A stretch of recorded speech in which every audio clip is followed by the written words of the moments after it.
اختتمت فعاليات مهرجان تل أبيض الرابع للثقافة والتراث مساء أمس الأحد تحت شعار أحياء التراث هو ارتباط بالوطن في مخيم تل السمن الواقع غربي بلدة تل السمن ب3 كيلومترات، وذلك بمشاركة شخصيات مدنية وسياسية وثقافية وإدارية من مجلس الرقة المدني وشخصيات نسوية. قدمت خلال المهرجان عروض مسرحية وفنية وفقرات فلكلورية لفرقة المركز الثقافي لمدينة الطبقة، وفقرات مشتركة تعبر عن تمازج ثقافات مكونات شمال وشرق سوريا، عرب وكرد وأرمن وشركس وغيرها. عزت الهرم من أهالي تل أبيض بين أن المهرجان فرصة جيدة لإحياء تراث وعادات وتقاليد أهالي تل أبيض بمشاركة فرق من الطبقة والرقة وكوباني.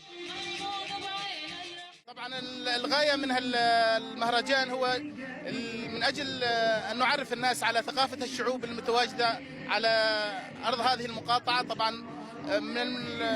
نعرف كلنا أنه المنطقة هاي متنوعة بكردها بعربها. وبدوره قال عضو اللجنة التحضيرية للمهرجان فاضل الشيخ إن مكونات شمال وشرق سوريا حاضرة في المهرجان، وهذا يدل على تمسك المكونات بالهوية التراثية لإبراز ماضيها المادي.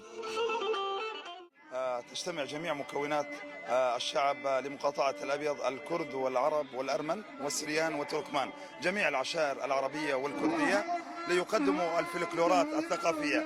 وتمسكنا بعاداتنا وتقاليدنا وثقافتنا هو من أصول المقاومة.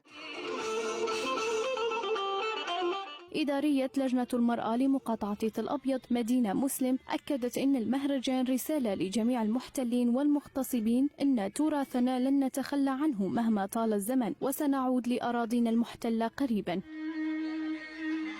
طبعا الشيء هذا يدل انه الناس صامده وما تخلى عن فعالياتها، والناس هون الاجواء يعني جميله جدا والحضور قوي، ونحن فخورين جدا انه المهرجان هذا اقيم في مخيم تل أبيض للنازحين.